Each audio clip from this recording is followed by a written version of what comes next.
let's keep things rolling with our first guest, Allison. If you could please introduce him. Allison? Oh, good morning. My pleasure, Pat. Okay. Well, he's currently the most dominant competitive skater out there, and he's about to drop jaws with his new Rise and Shine video part. He took X Games gold in street this summer, and he's kind of making me insecure about my life achievements because he's only 16 years old. Please give it up for Nyjah Huston.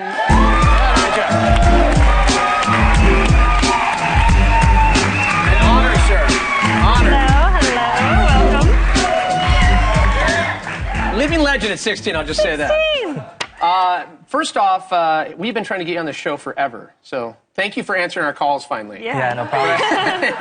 Because let me talk about like the past year. Let me just go down the list of accomplishments. Let me see. Won your first X Games gold, Street League, Trans World cover. How's it feeling?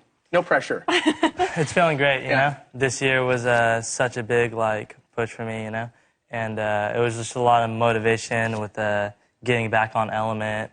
And after congrats with that, by the way, may I say. That's a big... You. I know you were balancing things with your own company, and so that's a big move. Just from the very beginning of the year, getting back on Element, there was a lot of motivation, and just everything felt right, because I've always felt like Element was the place for me to be, and it definitely is.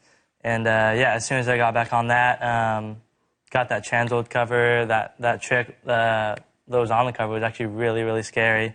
So I was able to handle that, and then started working on my video part, street filming a lot, and the contest went great.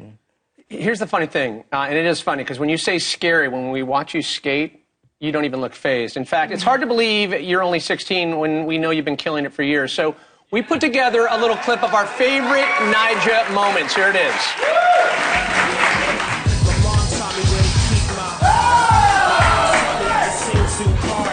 My sis taught me how to parallel park and trying to teach me math, but she way too smart. My grandma in the 80s is still sharp. My girl cousins in activism and art. They taught me there's no curls too tight, no mind too bright, no skin too dark to keep shut. Yeah, keep shut. Yeah.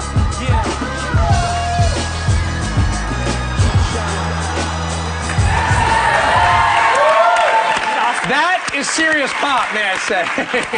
Well, I want to just keep congratulating you. I'm so amazed by it. You saw in the video, you guys were watching, you can't help but notice the hair, but a lot of changes this year. You moved out of your dad's, you were living with your dad, and you moved in with your mom, but was the hair part of that kind of new beginning for you? Yeah, definitely. Did you keep it when you cut it? Yeah, I should point out, you gotta keep that. You had never, your whole life, you had never cut your hair, right? Pretty close? I trimmed it a little bit within the last 2 years, but before that I had literally never cut it ever. But yeah, having my hair, if I was still living with my dad, I feel like I would probably still have it because he's the one that kind of chose for me to have that that's his choice of living Rastafari. Definitely. Okay. So but yeah, once it was a really hard decision to cut it just because a lot of people knew me for my hair.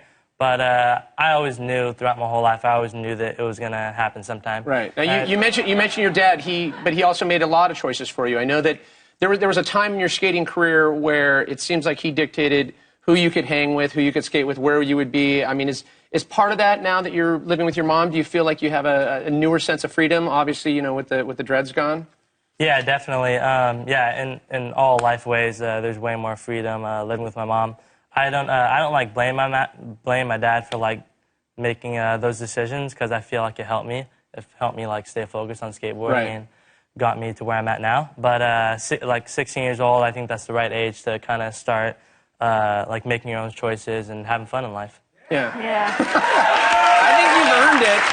And I know recently you've been kind of, you've given yourself the ability to celebrate a little bit, right? And have some fun. Yeah, definitely. Yeah. And I got a great group of friends that support me and just really fun to hang out with all of them. And yeah, I just feel like life is really great and fun right now. All right. Now you say, I salute your humility. It's amazing. But you did treat yourself a little bit, right? There was, you wanted to kind of save your money, but you treated yourself to two things. Tell the good people what it is. Yeah, definitely. I had to buy myself a couple things. So I bought myself 2 cars. Two whips. Yeah. I didn't know I was gonna buy myself 2 cars at the beginning because I had one car in mind for the past years, the Mercedes I bought. the CLS 6.3. And so... Just an impulse buy. Like, I leave with a candy bar and you leave with a Benz. Wow, that's officially a whip, my friend. And the other one is a little more understated, right? Just more kind of the work car, right? Yeah, definitely. After I bought the Mercedes, I realized like how much I love it and how much I want to keep it nice. So I decided to buy a skate car, which is the Chevy Tahoe. And, you don't want to be rolling up to Hollywood High in the Mercedes. Definitely. So let's get to the video part. You know, I Rise and Shine, but leading into that, you know, we talked about your dad a little bit, that there's a story that he was holding on to footage. Have you kind of sorted that out and gotten some of the footage back, or everything in Rise and Shine is going to be different stuff? Everything from Rise and Shine is going to be from this year, and that's it. I actually got one trick, and that's it, but not from my dad. It was a different filmer that had an angle of the trick. Right. But that's it, man. Like, I had to just start all new and just put that behind me. Is it tough for you when you know that you have certain tricks, whether it be like, you know, the El Toro set or Hollywood High, as we mentioned? Like, is it tough? Those are some tricks that you would like to go back and get, but they're pretty difficult, right? It took a while to even get those. Yeah, definitely. There's a lot of tricks that I wish I could have, but really, like, I think it's only making my part better that I didn't get any of that footage, because all I really did is just went to bigger spots and redid those tricks. Yeah, well, I'm just telling you, you've done such an amazing job over the years, amassing so much footage. And I should remind everyone, it will be available on iTunes November 11th. It will blow your mind. Rise and Shine. Check it out. Only 16 and so much more to do. Thanks for coming in. Thank you. Yeah, keep killing it. Nyjah Huston, everybody.